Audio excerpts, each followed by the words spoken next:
playing for the American League Championship. I don't believe it. It just continues. High fly ball into right field. She is gone. Oh, drives one. Right field. Did he do it? He did. Are you kidding me? Let's go.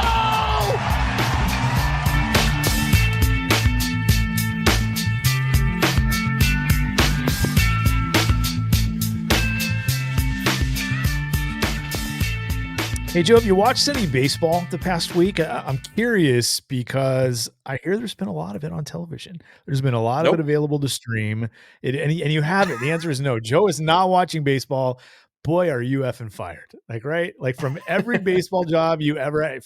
Are you watching? No.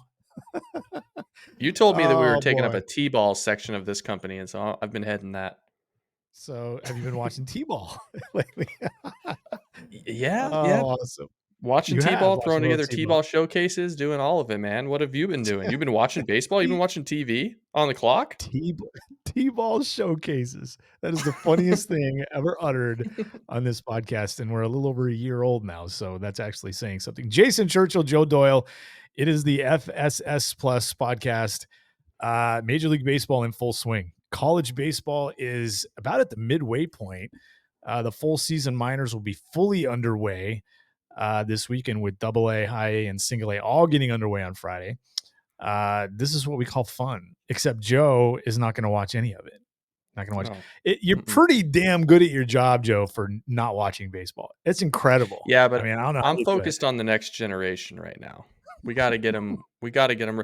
I'm ready for that killer teenage debut in 2041. That's what I'm preparing the world for. You're really thinking ahead. Yeah. Teaching a kid how to backspin a baseball off a tee, it's a unique coaching tool. Yeah, and your assistants are probably off to the side betting, they're taking a drink every time the kid knocks the tee over, right? I mean, that's what I'm doing that too. You're doing that too. You're standing right next to him, trying to coach him, and you got a bottle of beer. I love it. Yeah, these 5-year-olds are uncoachable. Watching baseball from the high school level all the way up through and every step in the middle, all the way up to the big leagues is a lot of fun, but it also it's pretty busy. How does your week change because we go from the off season where there's no baseball being played, but there's still things to cover. There's still questions to ask. There's still work to do from the college season and the prep season starting in February, March. And then now all of a sudden you get Major League Baseball, you get AAA, and now AA, High A, Single A gets going. How does your week change when you get all the full season affiliates get going like it is this weekend? I mean, I watch less and less Major League Baseball as the spring progresses. Part of that is during the week, I always find at least one weekday to go out and watch a high school game because I think that's a tremendous product. And then Thursday, Friday, Saturdays, I'm always watching college baseball all day. Tuesdays and Thursdays, I'm coaching and mentoring the next generation of T-ball players. So I find myself watching baseball like Sundays, like Major League Baseball, like Sundays and Wednesdays. But one thing is consistent, and I'm sure you feel the same way. Baseball is always on, with either live or in my house after like 4 p.m. Pacific every day, all day. Yeah, it's nice to learn that your drinking days are Tuesday, Thursday. I was always wondering what days of the week are Joe's, like, have you been drinking? Or now I know that on Tuesdays, probably, on Thursdays, probably, like that's the case. Those are your T-ball days. You said those are your T-ball days. Those are your drinking days. I like that you have drinking days too, by the way, and not drinking nights or drinking hours. Anyway, in this episode, we're going to get Joe's favorite weekend matchup in college baseball, and we're going to dig into that a little bit. There's some pretty good ones this weekend too. So I'm curious where Joe goes with that one, and we'll drill Joe a little bit and see if there's anything he can share with us. What's the draft buzz on a guy or two or a team or two, and see what happens there, and we'll see what we can get out of Joe there if Joe's willing to spill the beans on anything cool. I'm thinking no, but I'm really good at this. Because it's in the script. I'm really good at this. Also, let's start talking trade, Joe, because it's a week into Major League Baseball. Trades don't typically get made, in volume until July. Sometimes the deadline is August 1st or 2nd. So sometimes it takes until deadline day. But we have reason to believe it's possible it starts earlier than really ever this year. And I'm excited to jump into that because it's and if you're out there and you watch Major League Baseball on a regular basis, you follow it, you probably know who we're talking about and why we're going to bring that up. But Joe, let's start at the top. The weekend is upon us. There's great college games already underway. Some of these series actually started on Thursday, but will continue Friday, Saturday, and then a bunch of other series are Friday, Saturday, Sunday. When you look at this week's, tilt and you try to grab onto one and say, hey, which one am I going to make sure, I watch this week? What are you looking at across college baseball? Because it's not always the SEC, but it's always the SEC. So is it the SEC? You're going ACC, going Pac-12? We could go in a lot of directions here. It is. No, it's the SEC. It always seems to be So the SEC. So here's the great thing about it. It could be Florida, Missouri. It could be Georgia, Mississippi State. It could be Alabama, Kentucky. It could be Tennessee, Auburn. I love watching Blake Burke hit, by the way. It could be Texas A&M, South Carolina, where you get three guys at the top of it. Is that the best 1, 2, 3 in college baseball, by the way? At Texas A&M with Braden Montgomery and next year's topic. Ole Miss, Arkansas is really interesting. Which direction are you headed this week, Joe? I think I'm going LSU Vanderbilt this weekend. We haven't talked about Vanderbilt enough on this show, Jason, and which is kind of surprising because Vanderbilt wasn't very good last year, but they've actually turned the ship over quite rapidly this year. I mean, it's a good team, and we haven't talked about them too much. So it's going to be Vanderbilt this weekend. They got some guys that are kind of jumping up boards a little bit. So there's quite a few draft prospects out there, and then LSU, the perennial blue chip. They're always going to have a ton of guys. So the guy I want you to watch for this weekend, and I believe he may have been moved off Sundays to Saturdays, but don't correct me on that. We can correct me on that when the pitching rotations come out for the weekend. But Bryce Cunningham over at Vanderbilt, he's my number one prospect on that team right now, and behind the curtain, he's approaching getting into the top 60 of this draft class. Listen, the thing with Cunningham right now is guys that we thought were going to be dudes this year have just not. They've just struggled to be a big force in college baseball. And generally, college pitchers that succeed, that put together a good year, get drafted pretty high. Well, he's got 37 2/3 innings pitched. He's struck out 57 batters. And importantly, he's got only 15 walks in 37 innings. You compare that to last year, 42 innings in mostly a relief role, 23 walks. The walk rate's down from 4.9 walks per nine to 3.6 walks per nine. And he's been up to 97. It's a 6'6" body. I think Cunningham is really starting to flirt with top of the second round, middle of the second round. And he's really fun to watch because he's, like I said, he's 6'6", 230.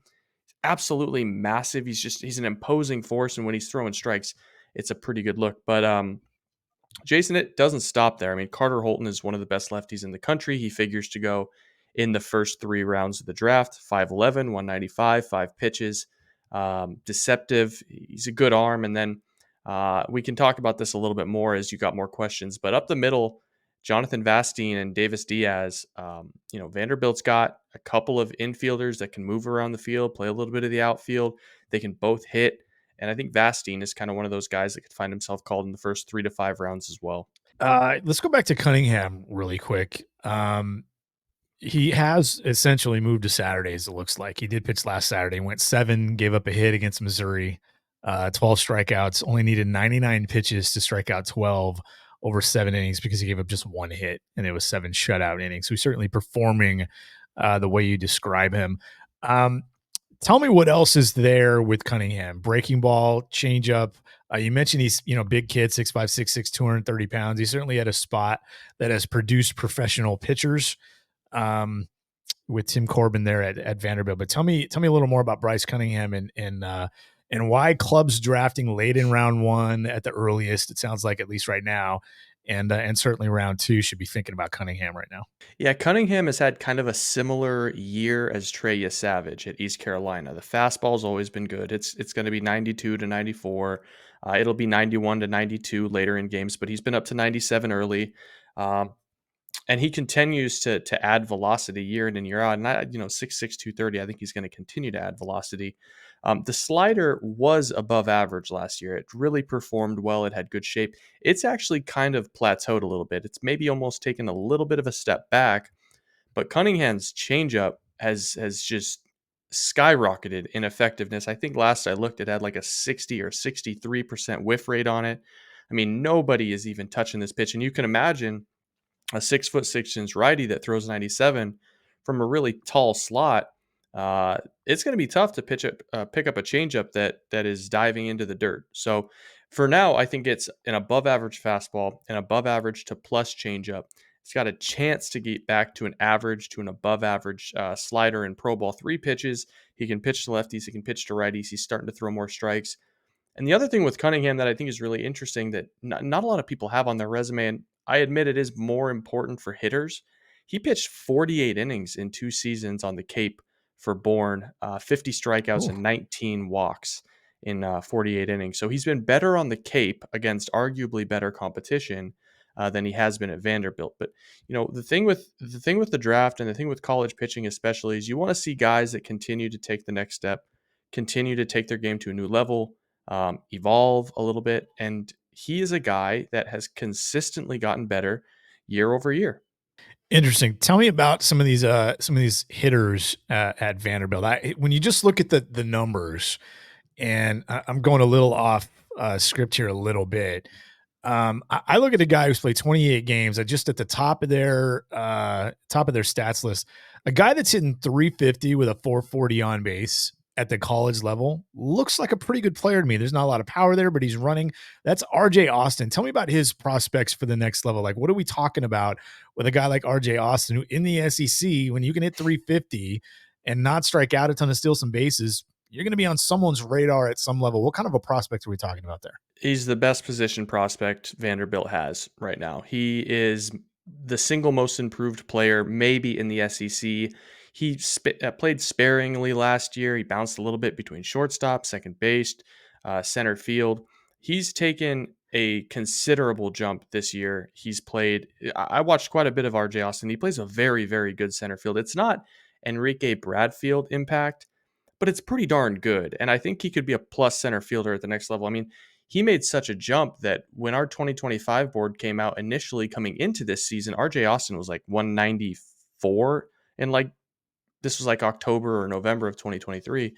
Put out an update beginning of March, end of March, and he's the number 39 prospect in the country now. Ton of above average tools. Still some questions on whether or not he's going to be able to totally hit at the next level. But this year, 83% contact percentage. The chase is a little high at 24%, but he's hitting 93% of the pitches in zone, 93% in zone contact rate. I mean, that's the recipe to go really, really early in 2025 if you're continuing to show dynamic impact and athleticism up the middle of the field. Maybe especially, Joe, as we see Major League Baseball try to rule their way into that kind of a player a little more. We're seeing teams kind of being forced to value that, but I think we're also seeing teams start to value that a little bit because, for me, it started with like Moneyball. It was the inefficiency in baseball. Get guys that maybe they don't hit for a lot of average, but they hit the ball in the ballpark and they get on base. It's the whole, we go right to the movie if you want. He gets on base. He doesn't do much else, but he gets on base. The Scott Hatteberg conversation. And you get guys that can run and get on base. Those guys have always had value. And even through the steroid era had value. I just think, some clubs and fans got away from watching that sort of thing. RJ Austin. Who else should we know about? Is there anybody from the 2024 class we should know about in that Vanderbilt lineup? Yeah, I mean, the guy that I always go to, Vastine is interesting, but I think Davis Diaz is the guy that everyone should be paying attention to on this Vanderbilt team. 84% contact rate, just a 14% chase rate at the time that I'm talking here. He's got a 90% in zone rate, and he's hit balls over 110 miles an hour. Primarily the third baseman, but he's played second base. He can play shortstop in a pinch. He can really hit. I think he's the star bat in that lineup right now. And then the other guy that I would kind of keep an eye out for would be Jack Bolger. I mean, this is going to be he's a catcher. This is going to be his third draft eligible year. And he's 23, so you kind of have to discount it a little bit. He is absolutely killing the baseball. I mean, hitting the ball over 114 miles an hour. He's hitting for average. He's showing off the defensive chops that he always has. Jack Bolger and Alan Espinal is the backup catcher. I mean, they rotate those guys in and out, and Espinal could be a six glove with a six arm. Both of those guys are pro prospects, and I think both of them should be on Draftnik's radars here going into July. Very interesting. Vanderbilt always has dudes that can play the college game. It's the question really just always is, if you're a draft fan, is do they have big time guys for me to pay attention to this year in this year's draft? And it sounds like they got one or two, but it definitely sounds like they got some dudes to keep an eye on for next season. Well, and if you want one more, if you're really into always. living life dangerously, there's Grayson Carter, who's 6'4", 225. He's quite literally hit 103 miles an hour on TrackMan this year, but in the process, he's hospitalized like 4 people in the stands reaching back for it. So I don't know if that's your thing. He doesn't know where it's going. I like to live dangerously, but maybe not quite that dangerously. But boy, if he can learn to put that where he needs to. All right, LSU. We've talked quite a bit about LSU the last couple of years for obvious reasons. When you look at this year's draft, there again, a lot of dudes. If I remember correctly, there are 9 or 10 LSU players in your most recent top 300. I can't remember if it's 9 or if it's 10. It's 9. It's 9. It's 9. It's crazy. There you go.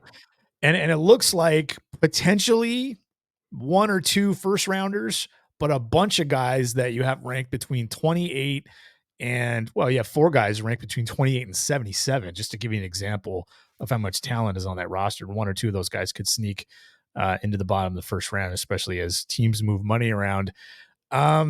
Let's start with the arms. Luke Holman's one of my favorites.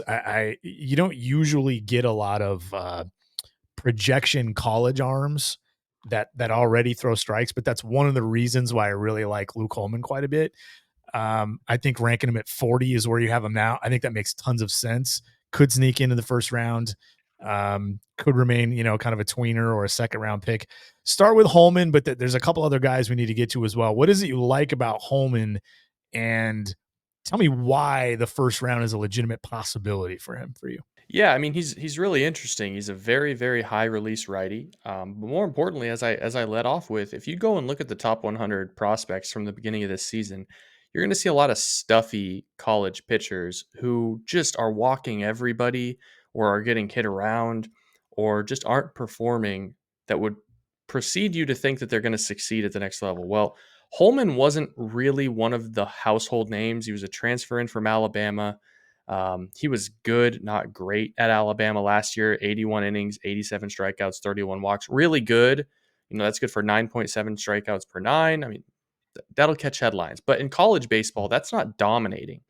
This year, 39 innings, 61 strikeouts, 13 walks. So that's good for 3 walks per 9, which is about average, and 14.1 strikeouts per 9. And he's doing it almost exclusively with a fastball breaking ball combo.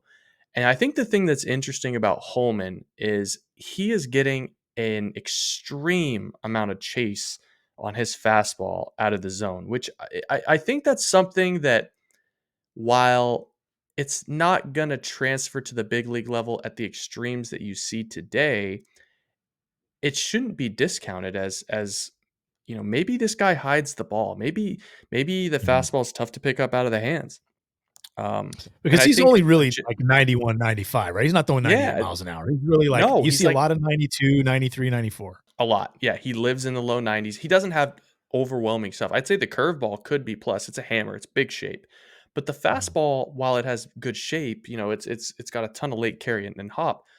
It's not he doesn't throw it hard. He's not blowing it by people. So I I don't think you can discount that. In the same vein as guys that are missing bats with their fastball in the zone, guys that are getting chase on their fastball outside of the zone on such a straight pitch, I think that needs to be considered in draft models. So, listen, it's a 1.38 ERA. It's a whip under 1 this season. He's walking less batters. He's punching out way more batters, and he's doing it in the SEC as the Friday guy for a stacked LSU team. I think he could. There's so much uncertainty in the back third of the first round this year that it wouldn't surprise me at all if Luke Holman went in the 20 to 30 range. But I tend to view him as more of a comp A early 2 guy. There's like I'll make this comparison really quick. Who was the guy? I'm trying to remember the name of the Texas pitcher that ended up with the Tigers. That was really good a few years ago. I'll have to look it up, but How long ago are we talking? just a couple of years That'll, ago. that'll fix it. So we're not talking about Madden. We are talking about Madden. Yep, Ty Madden. Okay. Yeah, so Madden's a good example. Like, he was a dominant college pitcher. A lot of people looked at him and said, "Is this a reliever? There's not really 3 pitches. It's it's a good body, but it's not a great operation." Like, that's kind of like the Luke Holman starter kit, and that's about where I'd see him get taken, as comp A early 2. Yeah, Madden was the 32nd overall pick in that comp round in 2021 by the Tigers, and I believe he played last year, made 25 starts in Double-A last year. So He's been great.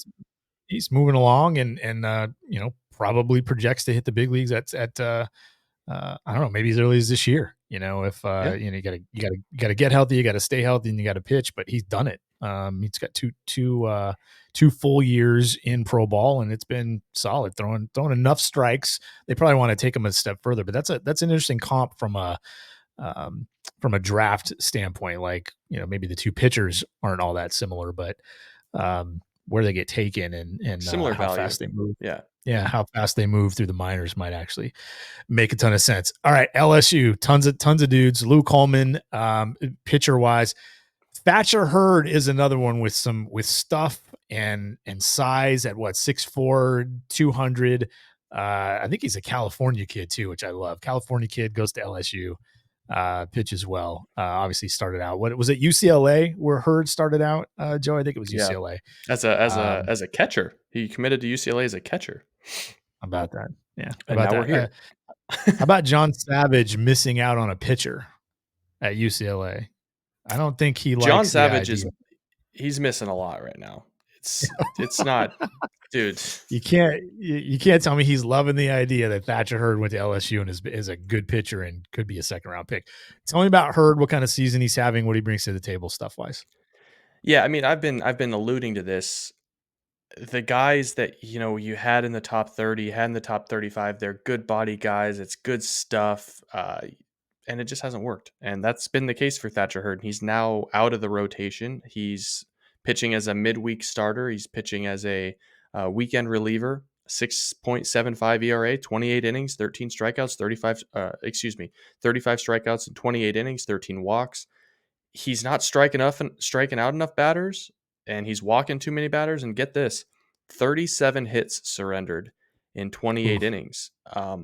He's just is the raw strange. stuff down, Joe? Is the raw stuff down there? No. Have you watched them where the raw stuff is not out, so it's just missing? Okay, I mean that's an interesting thing to me because it's not just can he start versus can he does he need to be a reliever, or is he best used as a reliever? Because if he can't throw strikes, he can't do either.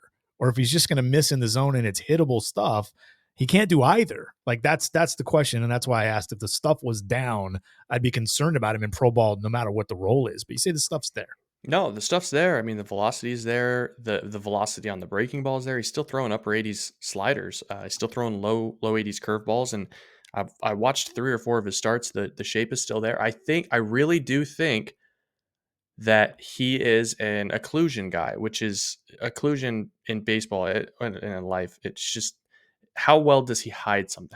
How well does he hide the ball? And I just think hitters see the ball well before it gets out of his hand. I think they identify spin really easily with Thatcher Hurd. And maybe we gave him too much credit because his performance in the College World Series will go down in history in that last game. I mean, he absolutely dominated Wake Forest in that game. But last season, a 5.68 ERA, I believe it was over 6 going into that final game. 63 innings, 59 hits, 40 walks in 63 innings. He did have 84 strikeouts, which is a better rate than what he's done this year. But I don't have an explanation. I don't think he's living pitches in the middle of the plate as much as he's just hittable. There's a hittable 97 at every level of baseball, and I think this is it. Yeah, that doesn't bode well for Hurd's draft stats. When I look at his numbers from last year, by the way, I don't think I knew this. He made 23 appearances last year. 11 starts. That includes the postseason, obviously. And he was great against Wake Forest. He was great against Florida.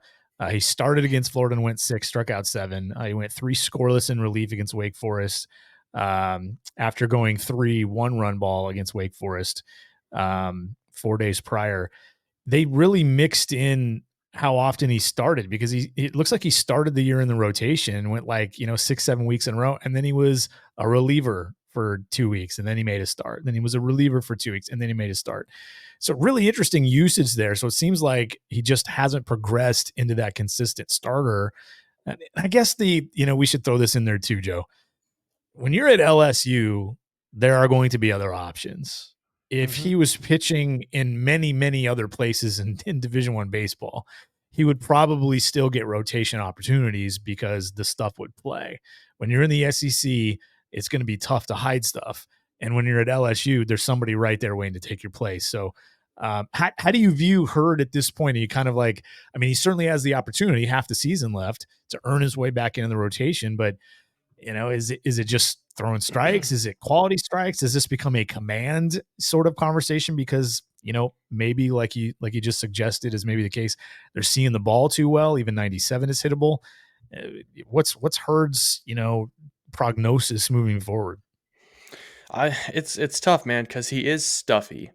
But if he's going to walk this many batters and he's going to surrender this many hits, I don't really know where he fits in the draft. I still think he's a back of the second round guy, and I think there's going to be a team that sees the profile and just goes, I think we can fix this. I think we can get him on the corners and missing bats and being more efficient. But if he goes into the draft with an ERA of 6 and he's walking batters and he's just getting hit around like this, I mean, despite the name recognition, I think he probably goes in the 3rd or 4th round. Right now, I've still got him teetering in that comp B range, but his teammate Gage Jump will have passed him, and I don't think it's totally out of the realm of possibility to say Justin Lohr, who is a lefty, 6'4", 220 with a ton of angles. It wouldn't surprise me entirely if Justin Lohr passed him up as a 4th rounder. So we'll see. It's hard to discount the stuff, and stuff gets paid in any given draft, but he's got an uphill battle. What about you? I mean, what's your philosophy? Because I don't want to answer all these questions. Do you take a stuffy righty? Yeah, I think there's it would depend on the draft class, right? As I look at this draft class, man, if I'm a team that's really good at this particular sort of thing, at identifying, okay, Thatcher Hurd, here's what he's got stuff wise. Maybe the fastball is 97 but hittable. What can I do? If I ask myself as a general manager, as a scouter, what can we do with this kid that I don't want to say that nobody else can do, but what can we? Is it Cleveland? Is it Arizona? Is it the Dodgers? Is it Seattle? A team that has a history of doing some things with pitchers and turning them into something that they weren't necessarily in college. Maybe one of those organizations makes sense, but I have to acknowledge the risk here first. Like you have him at 64 right now and just said he's got to do some things to kind of hang on to that. But if you're telling me he's hittable and that he's just giving up hits and how good is the stuff? If he's just that hittable, it may look good, but how good is it? Is there, I guess I'd be looking at data here, things that help me project. But yeah, I would be concerned. I look at this class, Joe, as a decent enough class to where I don't think, generally speaking, I have to take a Thatcher Hurd type profile, at least what he's shown us so far, anywhere in the top 4 or 5 rounds. Anywhere in the top 4 or 5 rounds. I don't need this guy necessarily in my system. But if I have if I'm one of those teams who just been hey, look, we know we can do this with a pitcher, and we think this is the main issue, and we're pretty sure we can fix it, you're going to value him a little higher than other teams that are like, yeah, I don't really see that in our system. And I think that's maybe, it's not a new thing, Joe, but it's a thing that I've been talking about a little bit more often the last 4 or 5 years. Clubs are trying to match the players they select in the draft with what their player development is actually good at, instead of just this pure, well, he's a better player, he's got better stuff. Well, maybe, you have to acknowledge what you're good at, what maybe you're not quite as good at, or not, as good at, right? Maybe we're better developing arms, maybe we're better developing hitters. Maybe we struggle with guys that don't throw strikes in college. We're not great at that yet. We're trying to get there. We don't think we'd be the best fit for him. Maybe not only is that player not the best for us, but maybe we're not the best for that player. And I think teams are taking that into consideration a little bit more the last 4 or 5 years than before. It's always mattered, but man, there are drafts where I'm like, from the past 2010, 2015, right, where I'm like, I don't understand why this team would take that player. We're seeing that, I think, a little bit less, especially in the top 4 or 5 rounds. I think that's the way I would approach a Thatcher Hurd sort of situation. If my player development matched up with what his strengths and weaknesses are, then maybe I'd value him in the top 100. But yeah, listen to what you just said and seeing what his numbers are last year and this year, not just this year. Yeah. Yeah, I have concerns, like I get it. Like, I think to some level coming into a season, you expect a jump from players more than you would steps back, or more than you would a player stagnating. And generally speaking, those guys do that. You just talked about Luke Holman, taking a step forward. Thatcher Hurd really has it. He's basically the same guy. So I will say this really quickly on Hurd, and then I'll jump over to Gage. Not to be ironic. The thing about Hurd that I do think is in his court is it's a very athletic delivery, and the strike throwing has slightly improved this year. It's still not good. He's getting hit a lot, but it is an athletic delivery. I think you look at him move, you look at him operate, and you think, okay, he's probably going to stay healthy if the back holds up. He does have a previous back injury. I don't know. I tend to see guys with the athleticism and the operations that point toward a starting pitcher future getting overdrafted despite their numbers. And I think he kind of fits in that boat. So that's where I'd go there. Gage jump is an interesting one. He's slowed down a little bit, but he is one of those guys that's going to be an analytic darling. It's a fastball it'll be 22 to 24 inches of IVB. It's 2 big breaking balls. There's a changeup in there, but he's dealt with injuries over the course of his collegiate career. Another pitcher that John Savage lost out of UCLA, but multiple roles this year. He's pitched in 7 games. He's been on the shelf a little bit early in the season. 6 starts, 26 innings, just 19 hits, 35 strikeouts, and 11 walks. And he's left-handed. I do have some reservations with Gage. I don't love the delivery. The handbrake is super, super early. He gets his shoulder back early, and I think that can lead to more injuries just because it's not a fluid, conventional pitching motion. But if you stick him in an 8th inning role at the next level, I genuinely think he's got a high leverage reliever floor because it's really, really interesting stuff. He hides the shit out of the ball. Hopefully that's allowed for iTunes and Spotify. But yeah, I mean, he's southpaw, big metrics, some injury history. Yeah, I like him. I just don't know how I'd characterize his role going forward. Can you think of a rotation comp for him? Because we're just at 6. We're at 6 feet. What, 190, 195, something like that. So there's not a lot of physical projection there when you're talking about a kid who's 21, about 21 years old, give or take. I mean, not I'm trying really. to think of someone who would just kind of explain, because he seems unique. That's why I asked. The guy that kind of comes to mind right away is Shota Imanaga. Isn't he about that size? Isn't he about 6 foot? Let me pull that up while I've got. He might be under so 6 he's feet. He might be 5'10", 5'11". Yeah. He's listed at 5'10", 180. Now, Imanaga's got a more athletic delivery, but that's a left-handed, undersized pitcher with a big breaking ball, a big fastball that carries up through the zone. I think most people considered Imanaga a 3-pitch guy with a changeup once he was coming in. And, Gage Jump has more offerings than that. I don't know if he's going to throw the strikes that Imanaga does, but maybe Mhm. you point to that as a comp, like, hey, this is doable. I think it's more rare than people probably allude to, but yeah, they exist. Yeah, JP Sears comes to mind when I think of Gage jump. That's not bad. Yeah, but Not bad. Sears is like a unicorn in and of himself because Mhm. everything that he does is so unique. So the prototype over the top lefty that's that size, Yeah. Tim Hill, I don't It's know. yeah, right. Yeah. Um, so we have Gage jump, we have Luke Holman, we have Thatcher Hurd. You mentioned Justin Lohr as well, who's moved up a little bit. What is it about Lohr? Because you mentioned him in the Hurd conversation there. What is it about Lohr that he brings to the table that's unique and could get him drafted in the first 3 to 5 rounds or so, give or take? Yeah, Lohr has that conventional sixth or seventh inning reliever look. I'd like to see him start. It's kind of a shame that he ended up at LSU because I think if he was a transfer from Xavier, and I remember watching Xavier against LSU, and I think it was a super regional last year, and he just torched LSU. I mean, he was just putting them down. Um, but there's just only so many innings that LSU can throw out there. But tough look lefty. It's a super, super wide angle from the left side. He'll live in the 91 to 92 bucket and grab a 95.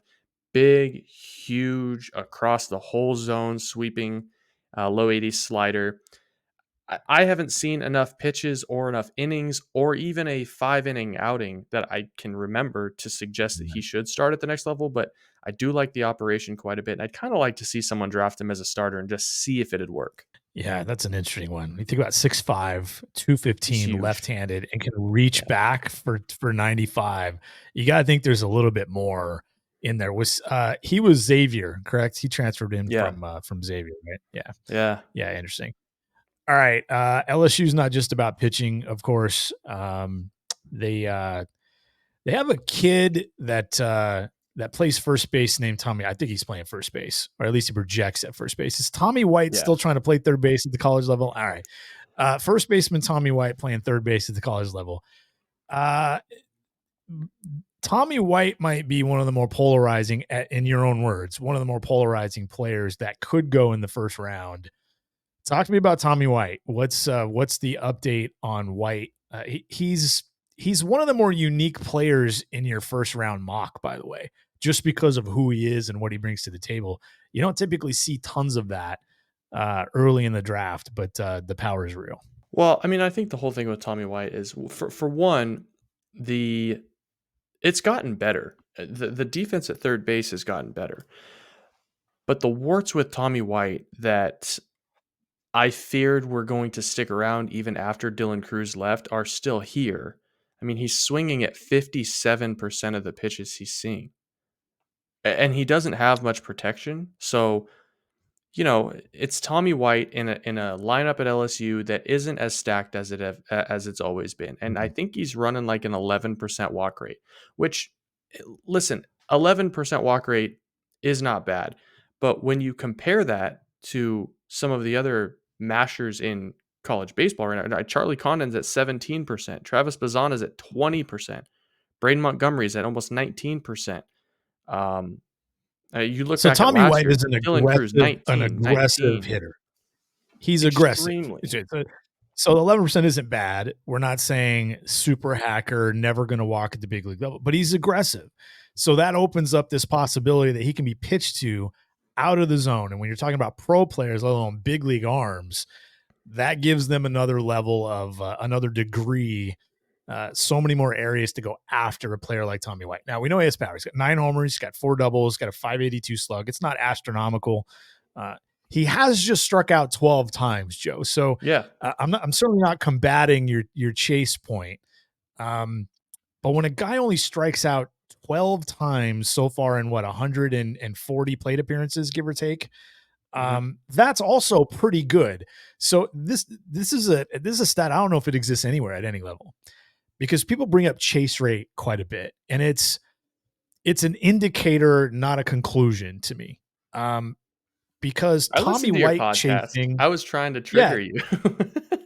Tommy White chasing, and that's good because I like talking about this. Tommy White chasing, X percent of the time, doesn't necessarily tell me anything except he expands the zone this percent of the time. It doesn't tell me he expands too far.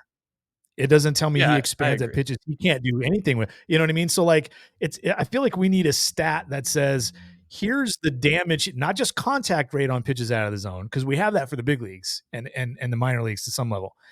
We need a stat that tells us what does this hitter do when he expands the zone, the swing and miss percentage, the contact percentage, and some sort of, I don't know what that number would be at the big league level. Maybe it would be xWOBA at the big league. What is his xWOBA on pitches out of the zone to give us an idea of how hard he hits the ball when he chases, to tell us whether this is a player with a high, where his high chase rate is actually legitimately a significant issue. Cause I don't know that that's the case just by looking at chase rate. It's not.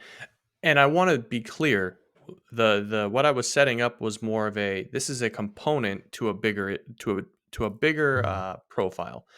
To your point, he's got a 78% contact rate on pitches he swings at outside of the zone. That is elite of elite of elite.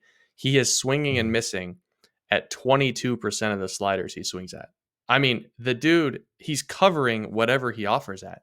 But I think the issue with Tommy White is if he's not going to be more selective, and he's still going to chase outside of the zone, and he's only a first base profile, it gives you less confidence. Like if I'm drafting a first baseman in the MLB draft in the first round, I want an assurance that that guy's going to mash. Like that guy is just going to crush baseball. He's going to hit. And I don't think you have that with Tommy White. So that's my issue. And a right-handed first baseman too. Like traditionally, if that guy's left-handed, you might give him 1 or 2% more give in the value, or 5% more give in the value. But he's a right guy who probably ends up at first base. So is there and I know money comes into this, the bonus comes into this. It always does, because if you can get a player like Tommy White in round 1, but it's going to save you $1 million off the slot value, that's money you can put elsewhere. So whether he's a first rounder in reality come draft day or not is almost irrelevant to this conversation. Totally. Yeah. Let me ask you from the other side though, a player like that in this particular class, is there a floor on him? Would you be surprised if he got, past 50, past the 50th I would be pick? way surprised. Yeah. I mean, I look at it like Ivan Melendez was drafted by the Diamondbacks a couple of years ago. I think he was comp A, if I'm not mistaken. Let me pull that up. He was a second round pick by the Diamondbacks in 2022. I want to say he was like the third pick, because that was the Drew Jones year. Yeah, pick 43. I would be stunned if Tommy White made it outside of comp A, just with what he's accomplished in his career. And to your point, this isn't, and it's been crushed over the airwaves. This isn't a great draft. And I think if you can make your money go just a little bit further in this class and maybe get a Tommy White under slot at 18, 19, 20, 21, 22, where the alternative in that spot is a high school pitcher or a college pitcher who more than likely projects as a number 4. If you can parlay Tommy White into something in comp A or early in round 2, I think it's a better use of your money. I'm by no means anti Tommy White. I like Tommy White quite a bit, but there is quite a bit of volatility on that profile when you consider what he is. Yeah, I always wonder too. Like it's tough to train a brain, and not impossible, but it's tough to train a brain.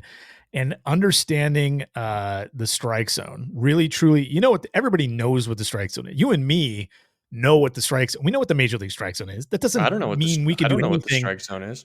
Well, I'm a T-ball coach. The strike zone is exactly the same every single night. There is no strike zone. So like we know what the strike zone is. That doesn't mean we could step in a box and do anything with it.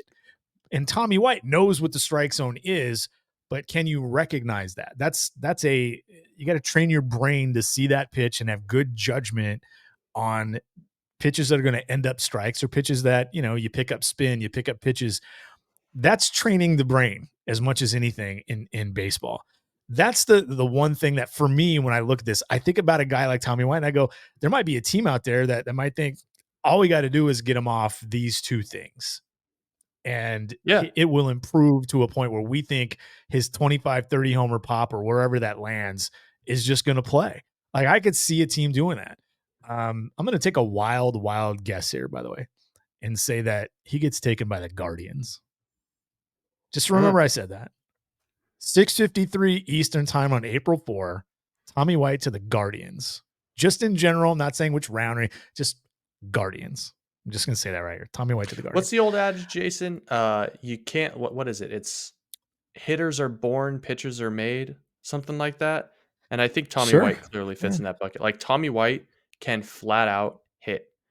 He can flat out hit. And one other thing to just add onto his profile really quickly, and maybe it's one of the reasons why the public narrative has kind of slipped.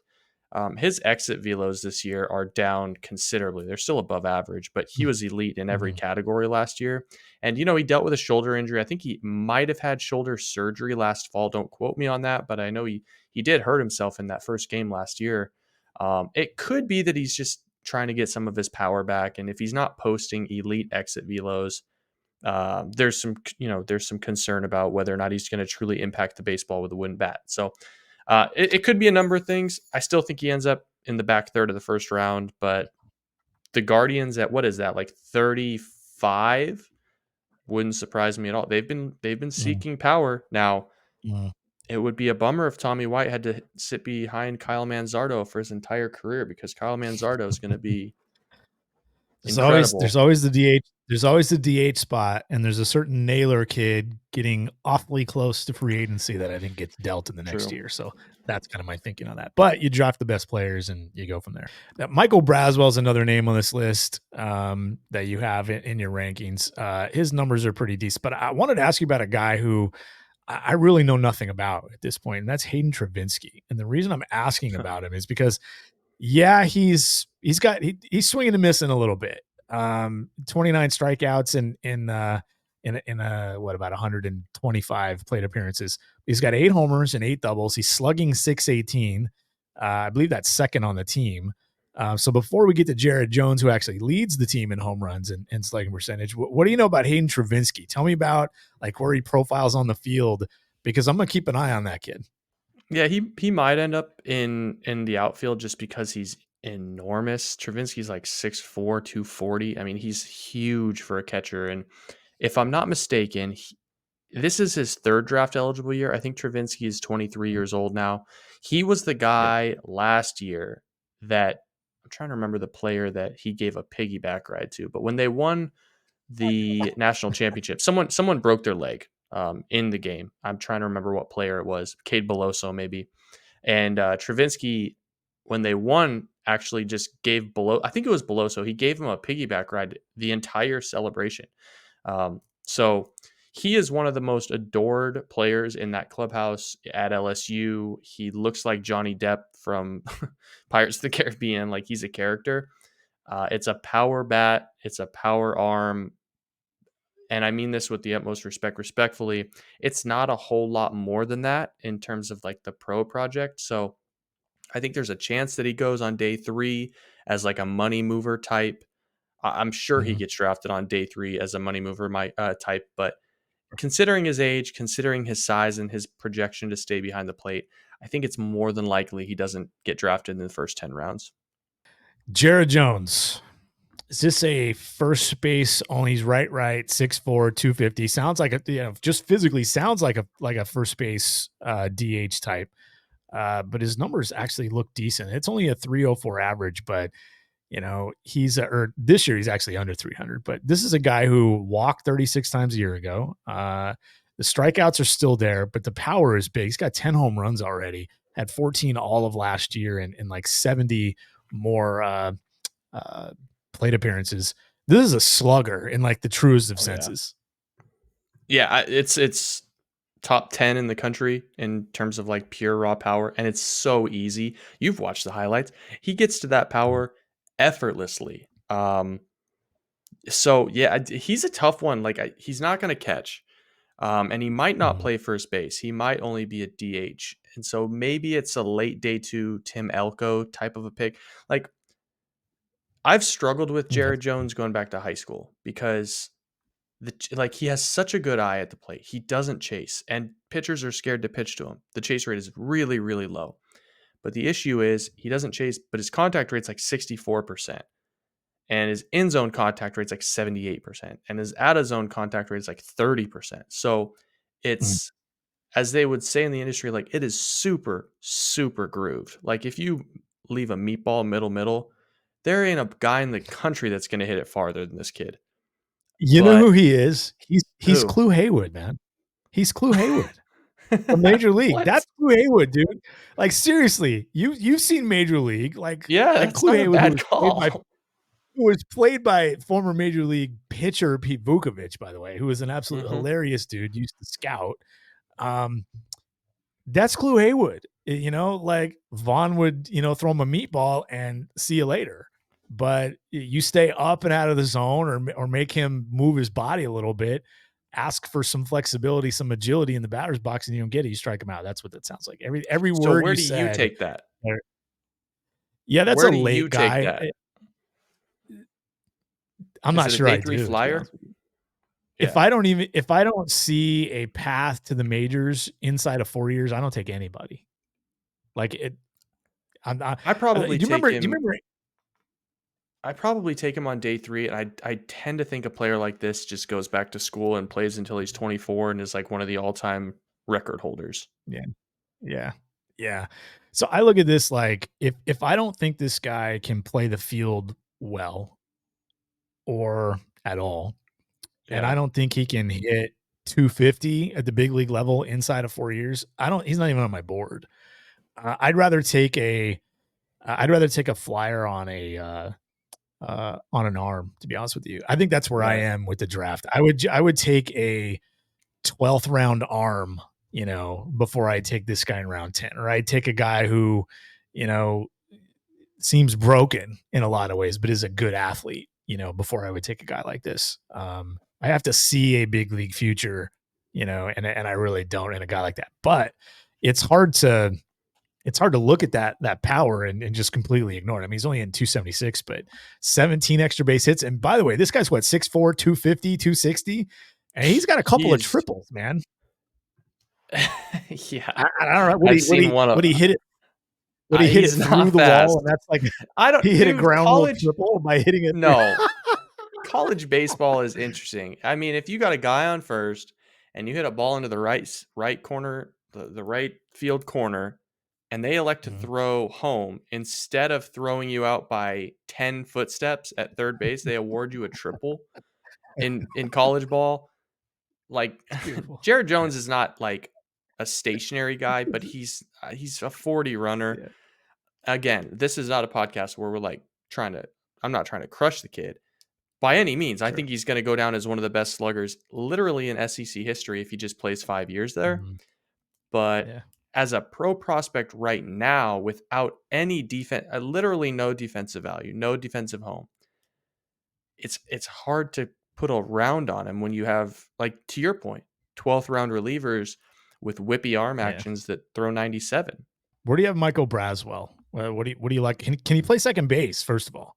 Is that a guy who can fake it at second base at all? I mean, he's what, 6'2", 205, right. Came from South Carolina, I think it is. True junior, if I'm not mistaken. He's at 255, but a 372 OBP, and there's obviously some maybe enough pop to project down the road to play up the middle somewhere. But we're not seeing a whole lot of home run power at the college level. And there's a strikeout issue here, 40 strikeouts this season at 54 a year ago. But he does draw the walk. If he can hang at second a little bit, maybe there's a guy there. I would take him on day 3. I mean, he can really hit, but to your point, like, the issue is he just doesn't hit the ball hard at all. He needs some swing tinkering. He's a big kid. It's not that he doesn't have weight and impact behind him, but I don't think he's necessarily a decorated defender at shortstop. I think he ends up at second base, and at that point, I think he's a day 3 pick because he puts the ball in play despite having those 40 strikeouts. He's generally one of those backwards Ks types guys. And that's where you get the high walks. Yeah. Interesting. LSU is just loaded, though. Just absolutely. I mean, that's their worst hitter. Not their worst hitter, but like that's their 9 hitter. That's crazy. Yeah. That is crazy. And you have him, kind of at the back end of your 300, or I would say the back half of your 300, right behind Lower and Jones. Very interesting. Vanderbilt LSU over the weekend. Does that series start on Thursday, Joe? I think that series starts on Thursday, I want to say. So that's a Yes. Thursday, maybe Thursday. Yes. Is it Thursday? Because I know that college is weird. Sometimes there's this Thursday, Friday, Saturday, which is fine. Usually they do that on like Easter weekend, but occasionally you'll just see a Thursday, Friday, Saturday sort of thing. But occasionally there's a Thursday, Saturday, Sunday scheduled. Now, sometimes they move that stuff around because of weather, because college baseball somehow is a lot more agile than Major League Baseball. You'll never see Major League Baseball be that intuitive. Hey, the weather's not looking good. Let's play 2 on Sunday instead of planning for Saturday's game. Major League Baseball just like, nah, you know what? The White Sox are going to fly back to Atlanta in September to make up this one game on a Monday afternoon. Right. But I think that's a Thursday start to that series. Speaking of Major League Baseball, a report came out over the earlier in the week. Joe, I'm sure you saw this. I'm sure listeners saw this. Some of you did. If you didn't, first of all, the Miami Marlins are winless. And that's probably among the more notable things when you look at the Major League Baseball standings. You see a team without a win, that's going to stand out. And then they learn Yuri Perez, one of the most promising young stars, is going to have UCL surgery. The report earlier this week, Joe, was, hey, the Marlins might hit the trade route earlier than normal this year because they just know where they're going already. And that they actually were discussing as late spring training trades with clubs for Luis Arraez and lefty Jesus Luzardo. So I thought it'd be interesting to kind of take a look at that roster. And first of all, there are going to be a lot of clubs that are going to want those players. Obviously, Jesus Luzardo is going to be sought after because the kid can pitch and he throws hard. Mm-hmm. There's some frontline performance behind him. There's certainly frontline future ahead of him. So aside from Luzardo and Arraez, when you look at that roster, is there a guy that stands out like this might surprise some people, but teams are going to be after this particular player from that particular club? Because there's some obvious ones on here. They can end up moving half their roster, dude. When you look at this, they can move half their roster. But other than Luzardo and Arraez, you look at that Marlins active roster at least. Who do you like? Who would you call them about tomorrow? I mean, the guy that stands out for me, and I know it's not sexy, but it's Tanner Scott for me, 29-year-old reliever, lefty up into the high 90s, last year control. That guy's going to get moved whether it's May, June, July, August 1st. Like, he's going. Yeah. There's no he's going to chance be free Tanner agent Scott's. next year. Yeah, he's going. going. Yeah. I think the guy, and Arraez is interesting. Luzardo's got 2 years of control left, and God, can you believe that he's got 2 years of control left? I feel like I remember his debut in Oakland like it was last year, but I guess it's been at least 4 years, 5 years. How about this one? What about Jazz Chisholm? Mm-hmm. I mean, he's interesting. Yeah. He's on he's year off to 5. He's This off to is a year bad 5. start, but he's just got so much athleticism and quick twitch to him that you want to get your hands on him and see if you can make something of him that he hasn't been yet. And he's had flashes. He's really interesting. I don't think he belongs in center field, but and maybe not even shortstop, but yeah, he'd be an interesting one. Jake Berger was just traded last year, and he's a little bit of a hacker himself. There's a little Tommy White in Jake Berger. And I think this year he's walked like maybe twice. But he also puts the ball in play and hits the ball hard. And I think he's hitting over 300 this year. That was a trade the Marlins made last year to try to stay relevant. So Jake Berger would be interesting to me. Josh Bell is in the last year of his deal. He ended up he opted to stay off the free agent market. He would be really, really interesting. We know he can hit for a little power, switch hitter. He would be interesting. Where are you with AJ Puck? I mean, I don't know about you, but he's got this year and 2 more years of control left. They're trying to force him into the rotation. I mean, I think the issue here is if Miami wanted to move him, they'd want to move him as a starting pitching player. And I just don't think you'll find a team that's willing to trade for the value of a starting pitcher. I think they'll trade for him as an 8th inning guy. I Right. definitely like him. I mean, he's a good arm, and I know he can spray it a little bit, but he is a good arm with 3 years of control left. I think there'd be a lot of teams that would offer like a similar package to what Seattle surrendered for Gregory Santos. Mhm. But I don't know. I don't know whether or not you're going to find a match there. Selling the starter thing would be hard, at least right now. Like if he, Yeah. figures it out and starts going 6 consistently, you have a different story in June or July. But yeah, I The certainly agree guy, with you there. the guy here, Jason, is Luis Arraez, and we kind of glossed over it a little bit. But if you're a Yep. team and Miami calls you, and who was it? The Padres. The report was the Padres were trying to send Arraez Yeah. over there. Mhm. What are you giving up? I'm going to put you on the spot. You're AJ Preller, and think of this from Mhm. the standpoint of you are in a version of AJ Preller that you like. So if I'm not you sure there are the is San one. Diego Padres, take your time, pull up the Padres top 30 lists from Future Stars or wherever you want to do it. A year and a half or a year and 3/4 of a year of Luis Arraez. What are you giving up if you're the Padres to land a player like that? Because I think the thing that makes Luis Arraez interesting is if the batting average goes, so does the Mhm. whole player. Yeah. Yeah, I'm not a ooh, so here's how I see Arise. I see Arise as an occasional second baseman that probably needs to play first base. Like, I think I'm hurting myself. If I'm the Padres, I'd rather have Jake Cronenworth playing second base.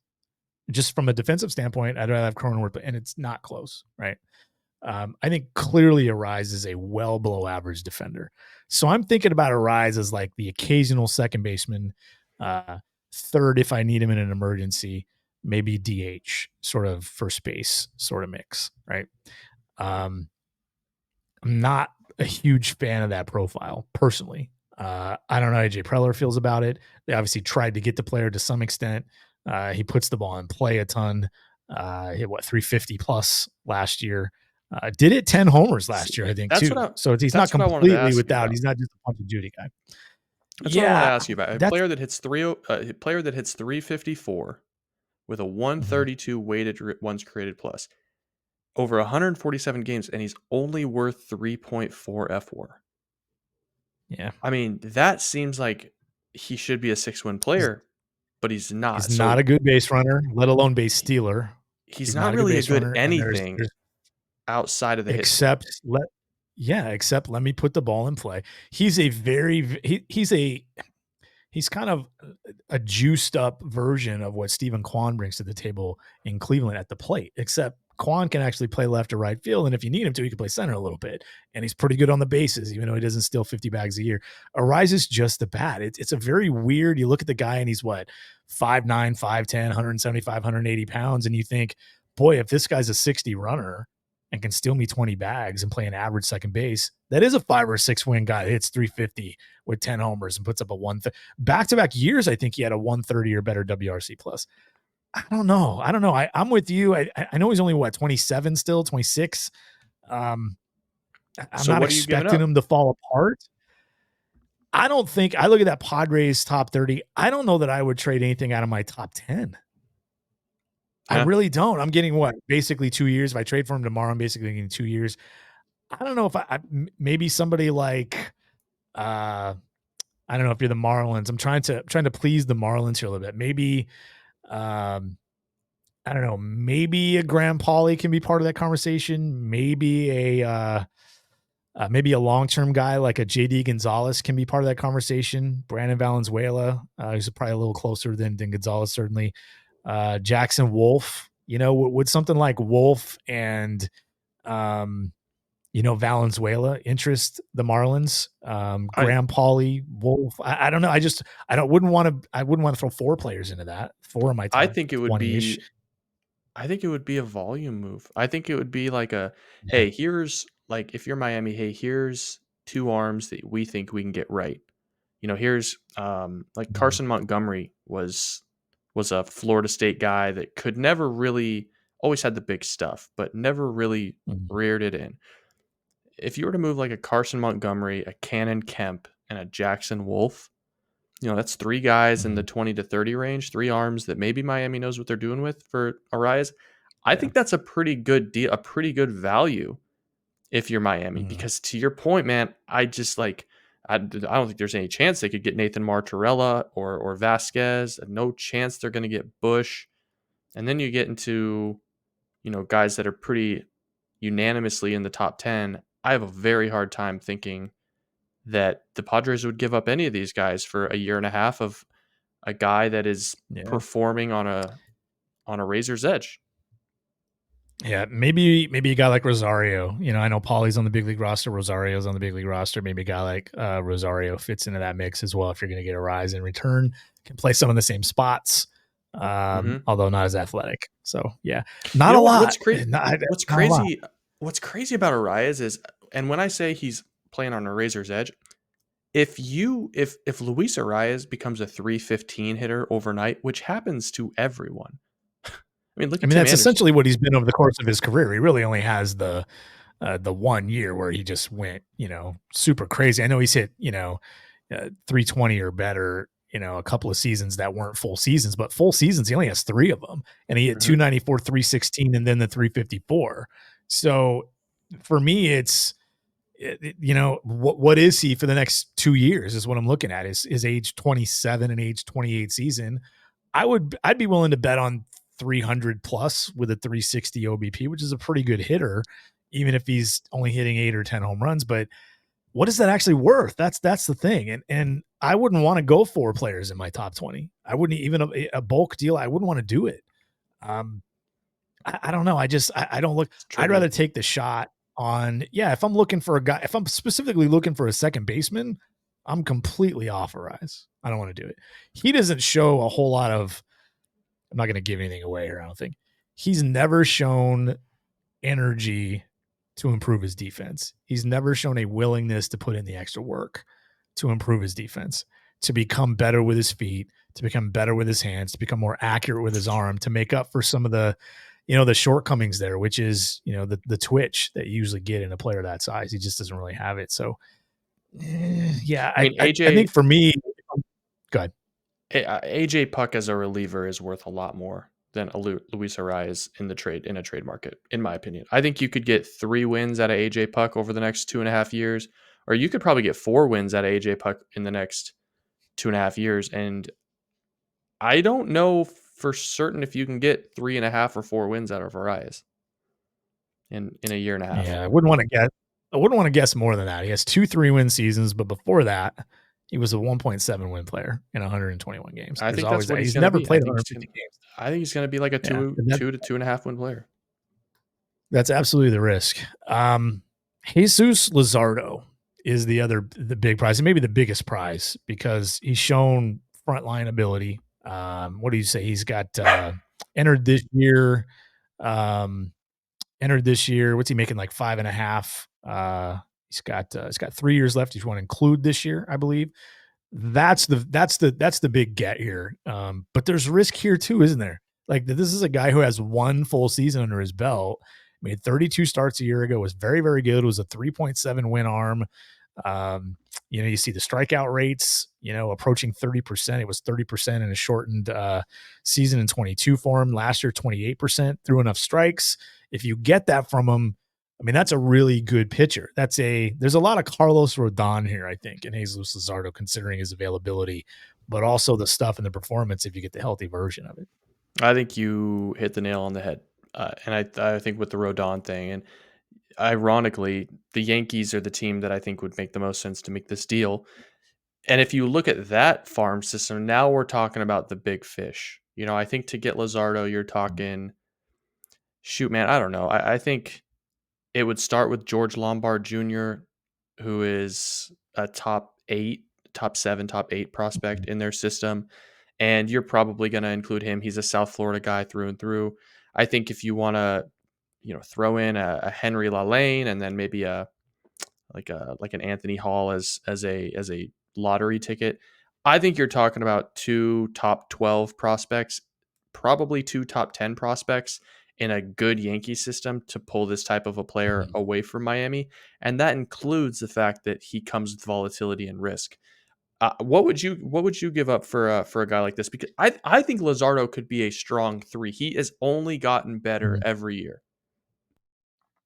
Yeah, I think when I look at that Yankee system, I think the two guys that I really wouldn't want to deal here and that I wouldn't deal here are Jones and Dominguez. And Dominguez still counts there. He's going to miss the time with the injury and surgery. I think the one guy after that in the next like 8 to 10 that I really don't want to move for Luzardo are Hampton and Lombard. You mentioned Lombard. Those are the two.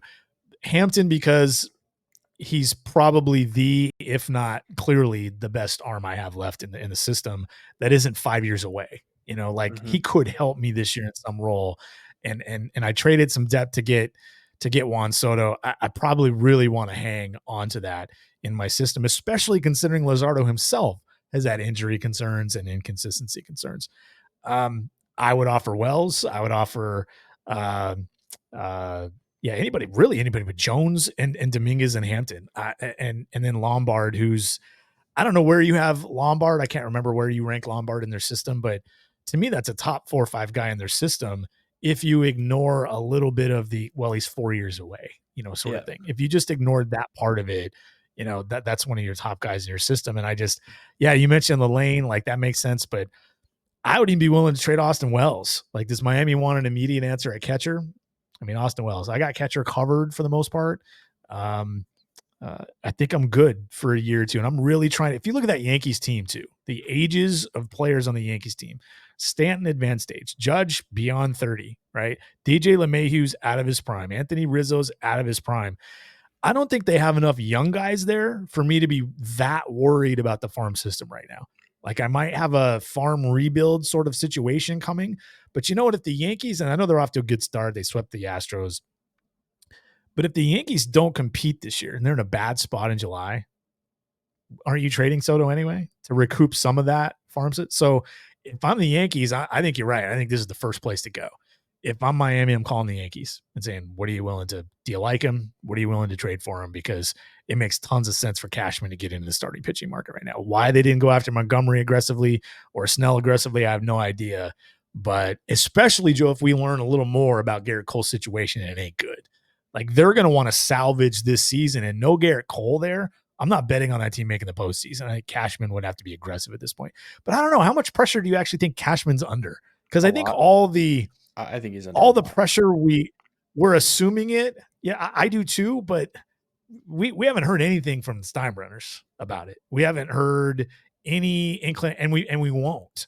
But Cashman's been around. It's like, why this year and not last year? Why this year, not 2 years ago? You know what I mean? And do we really think they're going to fire Cashman if they don't win this year? Or is there going to be built-in excuse? Well, Garrett Cole got hurt. Carlos Rodon got hurt or whatever. Stan got hurt again. I don't know. I don't know. I would think massive pressure. And if that's the case, Cashman's going to want to be aggressive and stop protecting the farm system to that level. Pick and choose, but it's okay to trade dudes, right? I mean, I hate this. I'm going to bring up Casey Stern here, Joe. I don't like the whole prospects are cool, but parades are better. That's a stupid argument, because 95 to 98 times out of 100, you're going to spend all those prospects and not win the World Series. So you're not going to have a parade. But parades are built with prospects. I think there's an element to that should be in play for the Yankees here. Yeah. I think if the Yankees don't do well this year, if they win 84 games, if they win 85 games, I think they're going to gut it, because, and I mean, Boone is gone. I mean, Cashman is gone. I mean, changes to the front office and possibly the analyst side of things. Like, you think about it, the Steinbrenners pulled the rug, quote unquote, pulled the rug when the CBA changed 6 or 7 years ago. The previous CBA was put into effect, and those tiers for luxury spending went into effect. They didn't want to pay it, and George was gone, so they were going to change the way that they did business. It's been 6 or 7 years. Brian Cashman has not shown that he can build a championship team under financial constraints, nor has, in my opinion, he shown that he can build a championship team under this new analytically driven ecosystem that is Major League Baseball. Everybody is on a much different playing field.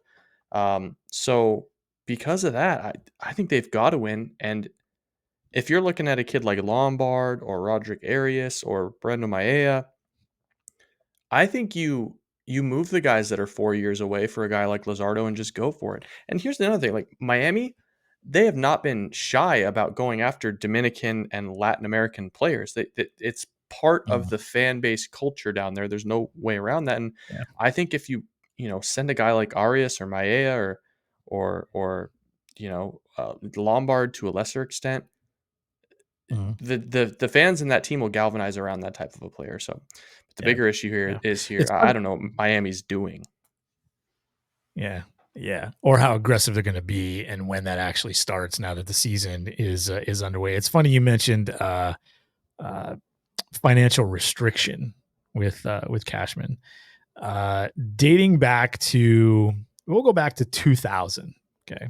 The Yankees ranked number 1 in the league in opening day payroll for 14 straight years from 2000 to 2013. And then they dropped to number 2.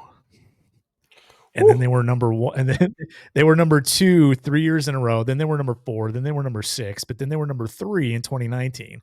In 2020, the weird year, they were number 1. And they've been 2-3, 2-3 ever since then. And this year they have the 3rd highest. So financial restriction, he can't go out willy-nilly and just kind of do whatever, whenever, certainly. He's just managed his payroll poorly. I mean, when you think about the guys that are making money on that Yankees roster, I mean, that Stanton deal looks awful, right? It looks terrible. The LeMahieu deal doesn't look good either. It doesn't look good. Yeah, it doesn't look good, even though it's not huge and it's certainly not tearing them down. He's not making $30 million a year. I think, what is it? 15, I think he's making, but for 3 years, 24, 25, 26, they still owe him. But yeah, it's like he hasn't managed the payroll he's had really bad. And that's probably why he's been feeling the pressure for the last 2 or 3 years and should be, now I'm really surprised we haven't heard more about that, to be honest with you. I know Yankees fans are talking about they're done. They were done with Aaron Boone 2 years ago. Yankees fans were. I don't really know what the temperature with Cashman is, but I think you're right. I think it's probably the year where Cashman gets aggressive on a move like this, and it's not like Luzardo's adding a bunch of payroll, so going from 296 to 301 really isn't that big of a deal. But you brought up those luxury tax thresholds. It's not really just $5 million we're talking about. It's the tax on all of it as well. So Cashman's got his work cut out for him, but man, he made his bed. That Stanton deal, bringing Rizzo back, the LeMahieu deal, the Garrett Cole deal, although you expect to get value from him, that was part of the big picture. The Rodon deal might be a huge mistake at this point, so it's really difficult. And there was a time, Joe, 5, 6, 7 years ago where I was like, I would probably say 2016. So maybe 8 years ago now. I was like, man, Brian Cashman doesn't get enough credit.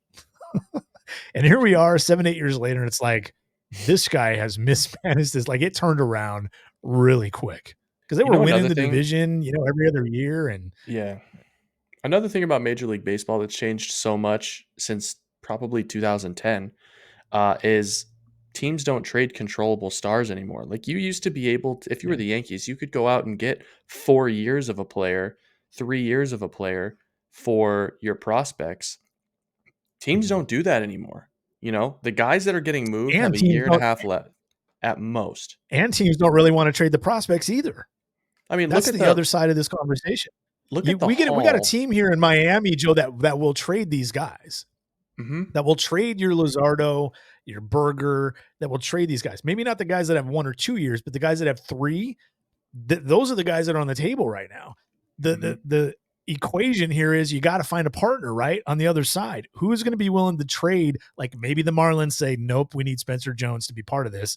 And the Yankees say no, then we have a stalemate and those 2 teams don't match up. That's the big question. Can the Marlins entice with what they have a team to actually give up like a prospect that has a potential future, 55, 60 kind of a career? That's that plus player that can make several all-star games.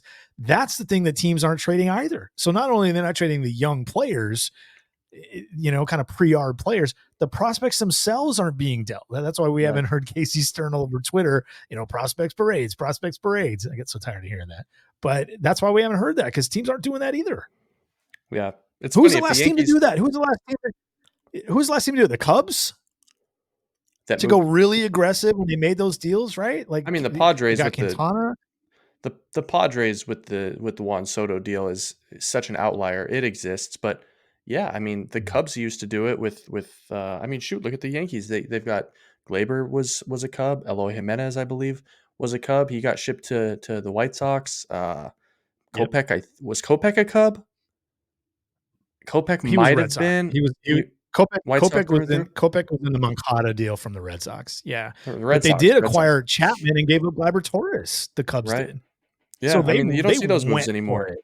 You don't see those moves anymore. You don't even see moves like when the Rays and who did the Rays trade? Oh man, who was the number one prospect? The left fielder that didn't wear batting gloves. Oh man, these trades, they elude me now. No batting gloves. He played for the Rays. He played in left field. Then he played for the Padres. He's the number one prospect in baseball. I give up. We're not ending this. Nope. Stop right. We're not ending this episode until we figure out who that player is. Okay. We're not doing it. We're going to work it out live right here as we record. We're figuring this out. I hate that. I hate that more than anything. People listening to this right now are like, you idiots. How do you not know who this is? Oh my God. It's not Delman Young. I'm not an idiot. Come on. I know if you're at home right now and you're screaming. He was a high school draft pick. The Rays traded him to the Padres. Is that what you're saying? This is going to be the longest podcast as I just look for this. He didn't wear batting gloves. He played left field. That doesn't help me. Do we need to look up the Baseball Reference trade tracker and look through the trades that the Rays have made with the I'm just going to keep going back, dude. I'm just going to keep going back. Go back to 2005. Going to go all the way back to 2005. 2005? You think it could be that long ago? Dude, it could be anyone. This is the worst podcast I've ever listened to. And you think he was traded to the Padres. Is that, you're pretty sure about that? Okay. No. You're not. It's not Rocco Baldelli, Google. Come on. Okay. Let's go back. So the Rays traded. Interesting. But he was. Are you talking about Will Myers? Yes. God damn. Will Myers. Pardon my French. Okay. Will Myers. So here's why I got confused. Who was Will Myers traded for? Will Myers was the number one prospect in baseball. So that was his sophomore year. I have that trade in front of me. Who was it? Yeah. It was part of a 3-team trade. Now let me just read the whole trade to you really quick. And really quick as a joke, because there's a lot of players in this. The Padres sent Jake Bowers, Rene Rivera, Birch Smith to the Rays. The Padres sent a player to be named later and Joe Ross to the Nationals.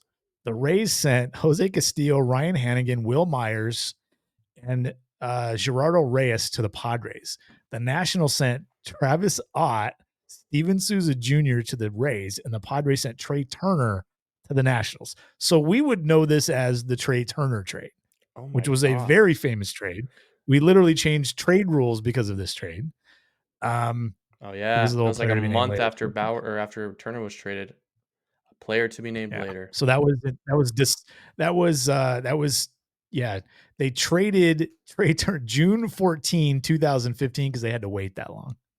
That's why we made that. That's the Jake Bowers trade for me. It's not the Rene Rivera trade, because I think personally that's what I would call it, because I have a little history with Rene Rivera when he was in the minors. He good dude, fun dude, could always catch a little bit, and actually had a little bit of major league time where he swung the bat well enough to get in the lineup some. But he ruined a jacket of mine when they won the AAA championship. He poured beer all over me and ruined like this $280 jacket. It's my fault for wearing a $280 jacket to cover a baseball game, but it was freaking cold. Okay. $280, man. $280 in 2005. It's like $4,000. It was diamond studded. I'm all about the flash. No, but that's So Will Myers, he was a highly rated a high school catcher. Oddly enough, part of that part of that class that was that the same class that had Luke Bailey and Max Stassi? I think so. I think Will Myers was part of that draft class. Anyway, teams do not trade the prospects. I'd love to see a team take more shots like that. And I'm not saying it's their fault. Like they should do this and they're idiots for not. I get it. I get why they're doing it. Everything's budget driven. And when you can build a team on players that came through your org, you can supplement with free agency and not spend $250 million on payroll. I totally get it. The Yankees aren't one of those teams though. So that's a really good match for Jesus Luzardo. Before we get out of here, the 2024 draft class, you mentioned earlier, not a great class. Okay. You didn't say it was a bad class, not a great class. Just off the top of your head, as we slide out of this episode here in just under 90 minutes, if you were to put the 2024 class up against the 2021, 2022, and 2023 class, where would you rank it? That's a good question. I would definitely rank it behind 2022 and 2023. I think 2021 it gets a little bit more interesting. I might put it above 2021, but it's not by a lot. That was a class that was headlined by a lot of high schoolers, and I think that gives it inherently a bit of an advantage. But the college guys from that COVID shortened 2020, I mean, Henry Davis is a very good player, but that was the top college bat. I mean, Colton Cowser has developed into something. Kamar Rocker was a college guy out of that class. Will Bednar was a college guy out of that class. Sal Frelick was the 15th pick. He's hardly done anything. Michael McGreevy. I would say I would probably take this class over 2021, but I do think the 2021 class with Job and Mayer and Lawler and Brady House and Harry Ford, like I think in time it could end up a better class than 2024, but I would probably take 2024 right now. So 22 and 23 are at least a step ahead. And it's certainly better than 2020. 2020 is going to go down as a historically terrible year. Yeah, that was it's a weird class for lots of reasons. The big one obviously being COVID and the lack of looks and data and all that good stuff. But I think it was going to be one of those classes anyway, for the most part. Maybe not to the extreme, but it was always going to look weird. We're going to look back on it and think, okay, left a little something to be desired. All right, Joe, love talking baseball with you, dude. Really appreciate it. We'll do this. We'll do this again. We do this weekly. We try to get this out by Thursday night, Friday morning. That's why a lot of times you hear me saying Thursday, even though we're probably recording it on Thursday. A little trick to the trade there, Joe. Ooh. You name the days of the week and you don't say yesterday and tomorrow and stuff. How about that? Because you don't know exactly when somebody's going to be. Yeah, you don't know when somebody's going to be listening to it. So hopefully you're listening on Thursday or Friday to get you set up for the weekend. But we'll talk again next week. By the way, really quick, follow Joe on Twitter for lots of draft updates, lots of college baseball and high school stuff at Joe Doyle, MILB. And if you care, I'm at Prospect Insider on the former Twitter. We'll be back next week. We'll have a lot of fun. Watch baseball, enjoy it, appreciate it. This has been the FSS Plus podcast. So just chill till the next episode.